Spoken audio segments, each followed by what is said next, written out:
Are we live? Are we live? I do believe we're live. Good evening and welcome to 5 a Day with Jay. I am your host, J.R. Murdock. Thank you so much for joining me. I'm so glad you're here. How are you doing this evening? Wow, the moon's like right there over the monitor. That's so cool. Sorry, I get distracted easily. Squirrel. One of the things I wanted to talk about this evening was the quest for perfection.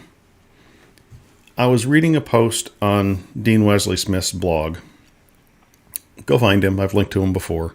It's easy to find. There was a writer that Dean has known for quite some time who wanted to be traditionally published. They wrote their novel and began seeking an agent and spent approximately 5 years rewriting a story so the agent would be happy with it. Then another 5 years, going on 11, rewriting the story for the agent to submit it to a publisher. At this point, the writer is 10 years into their writing career, and a publisher has never seen their book because they're working on creating the perfect novel. They're still working on one book 10 years later. I can tell you, I worked on a book for 10 years. It was never perfect. It's still at a state that I don't believe I would release. I do plan on going back and rereading what I wrote, and I may end up rewriting that book again, just because I have changed and evolved so much as a writer over the years that even when I rewrote it, probably for the 6th or 7th time, there's still so much I'm missing in there. There's still so much more I can do with the book that I want to do. And I want to set that book up to be an epic fantasy novel. And there's a lot of little things I'm missing that truly make it an epic fantasy novel. Is it fantasy? Absolutely. Is it epic fantasy? Not so much. Therefore, with that book, I'm still not seeking to make it a perfect novel. Yes, I spent years working on it. It's been a book that's been in my head since the late 80s.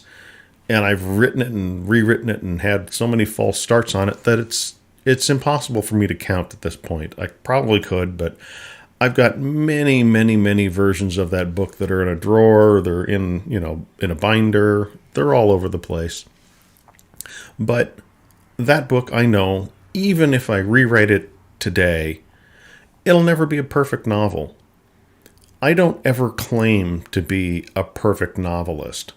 I've made a lot of mistakes in a lot of my books.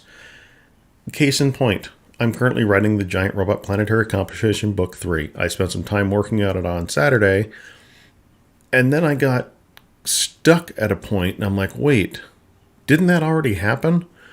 And I had to go back and reread everything I'd done, because I've been away from the book for a short time, a couple of months, and I had to go reread everything I had already written. I wound up deleting a whole bunch of what I'd written. I had to go back and go, okay, no, clean this up. And in one day, I added 1,000 words, but I probably removed 4,000 or 5,000 words. Then I sat down on Sunday, knocked out another couple thousand words. So we're back up to around the 14,000 word mark. I'm happier with the way the book is moving along now. But this leads me back to some of the other books that I've written over the years. V&A Shipping. Is it a perfect novel? Could you pick it up and read it beginning to end? Absolutely. Will you be entertained? I believe so. I think it's a really fun book. I think it's a fun story. Is it a perfect story? Absolutely not. I get bad reviews for that book all the time. I get people that send me emails going, did I miss something? Was this supposed to be funny? Was it supposed to be serious? I intended it to be more humorous than what it actually is. It's not as funny of a book as it could have been, but I wrote it rather early in my writing career, so it's a fairly early novel.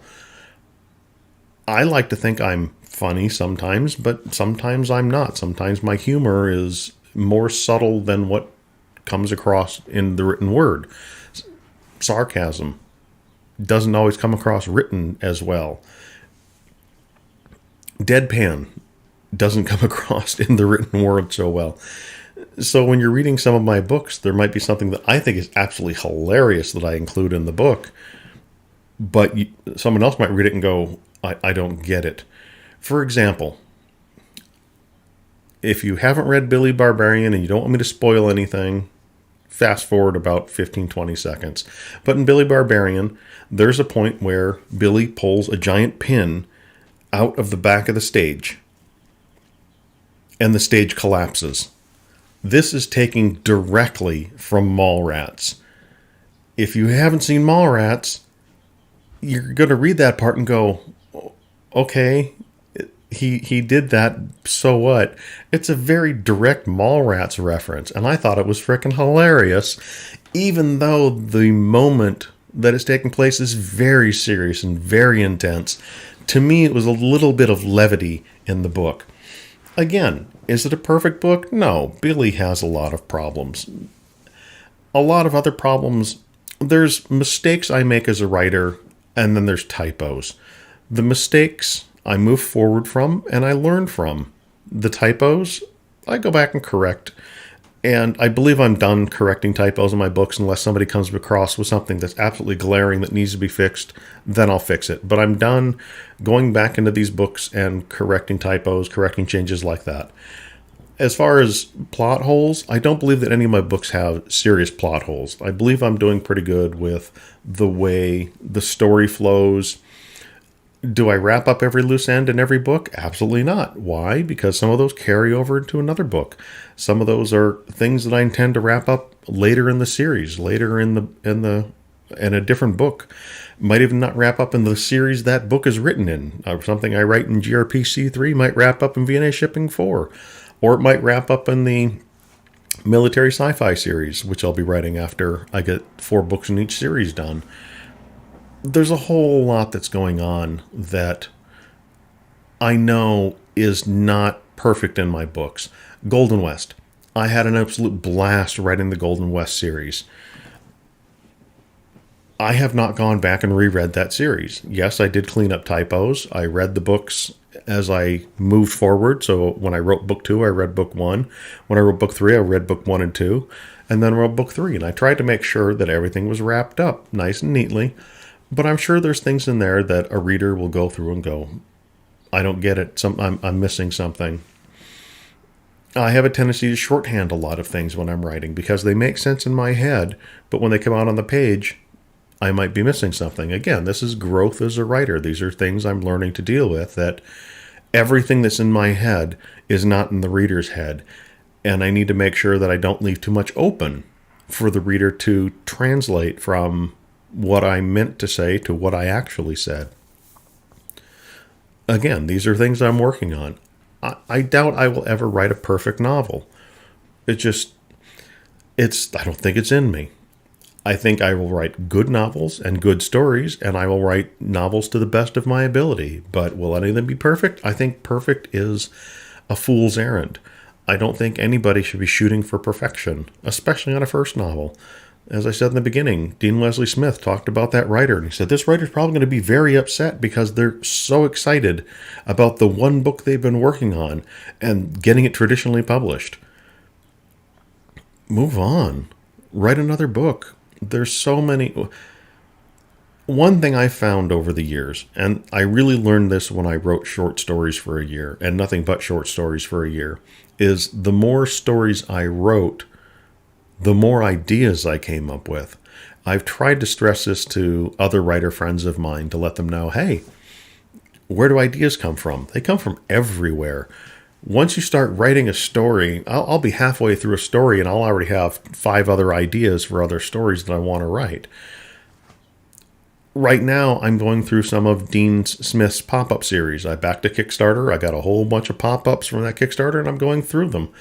Every pop-up is an idea for a story, but just one gave me an idea for 5 different stories that I could potentially write from.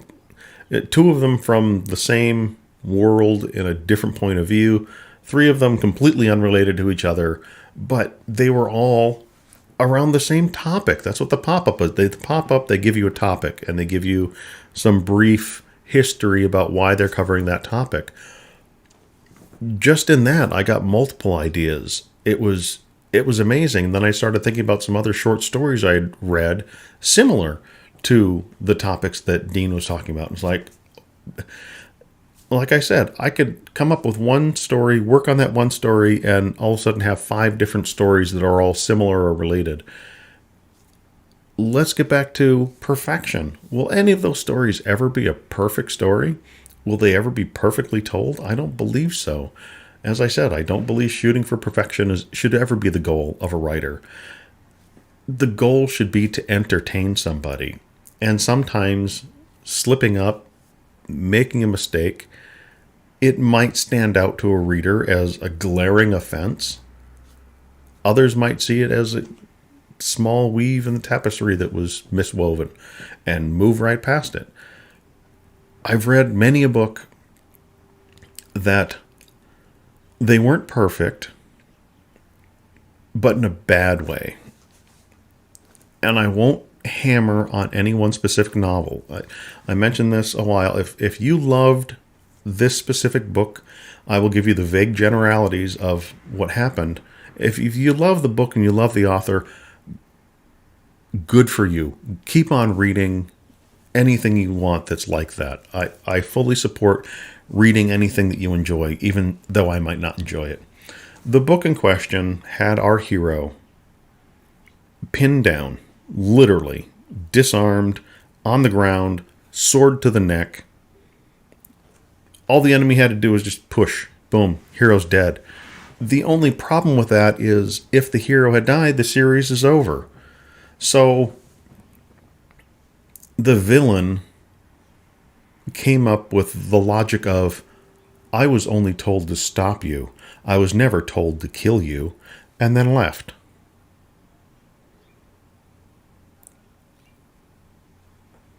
That was the end of the book. That was literally the last couple of paragraphs in the last chapter. And I'm sitting there reading that going, you have got to be kidding me. You built all of this up and then just walked away. To me, that was a terrible ending to a pretty good book. It was the author's second book. The first book, it was okay. These books I was reading for my favorite daughter to make sure that they're appropriate books. And sometimes I enjoy a YA book, so I didn't mind picking up and reading it. It was about dragons. Hey, why not? Let me read this. But the way that book ended, just to me, it was a mistake. Whoever was the editor or the publisher of that book should have read that and gone, we need a better ending. And for all I know, there might have been a better ending, or there might have been a different ending, and this was the better ending they came up with to work out of that plot hole. Again, if I ever find myself in that kind of a position, delete, and I will figure out a different solution. Exactly what I just did with Giant Robot Planetary Competition Book 3. I probably backed off 5,000 plus words and wrote another 3,000 over the weekend. I wasn't intended to write this weekend. It was going to be a lazy weekend, but I wrote anyways. I got it done. But again, I'm not seeking for perfection. I know I will miss something. I will have a plot thread that I intended to complete. And though I usually have a notebook next to me, or I'll have notes and Scrivener as I'm going along, sometimes I will miss something. I'll get cruising along at such a speed that I'll intend to wrap something up or get back to something and forget to get back to it. In the case of this book, there were certain events I knew I wanted to have happen, but being away from the book, I had forgotten about those events. So I needed to make sure I wasn't repeating myself. I have a tendency to repeat myself multiple times. If you've ever watched any one of my videos, I repeat myself a lot. Sometimes I do that in a book. Sometimes I'll do that in a paragraph. I'll repeat myself in a paragraph, and it's like, well, wait, didn't I just say the exact same thing, just a slightly different way? Sure I did. Let me go fix that. Sometimes I don't fix it, and sometimes it's deliberate. But those are the things that make a book my book, is those little nuances, those little imperfections, those little bits of me that are in the book that when you're reading the story makes it my story. That's the character that you don't want to write out of a book. If you're seeking to write a perfect book, you're seeking to basically wash it clean of your own personality and write something that everyone else could have written, that anyone else could have written. That's never been my goal for writing. I want to write books that I enjoy writing, and I want to publish those books. I'm going to find a readership.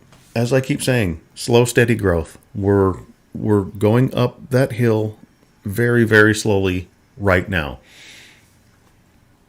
Momentum. It's what I'm building towards. Are all my videos perfect? No. Like right now, I think I got a little bit of an echo because I changed the microphone out. I probably need to switch back to the directional mic because I'm getting the echo. Need to fix that. Missing the background music. I need to learn how to do all the streaming stuff again. It's a learning process. We're figuring all this stuff out. But anyway, I've been rambling on for quite some time. I'm going to say this has been 5 a Day with Jay. I have been Jay. You have been awesome. Thank you so much for joining me. Until next time.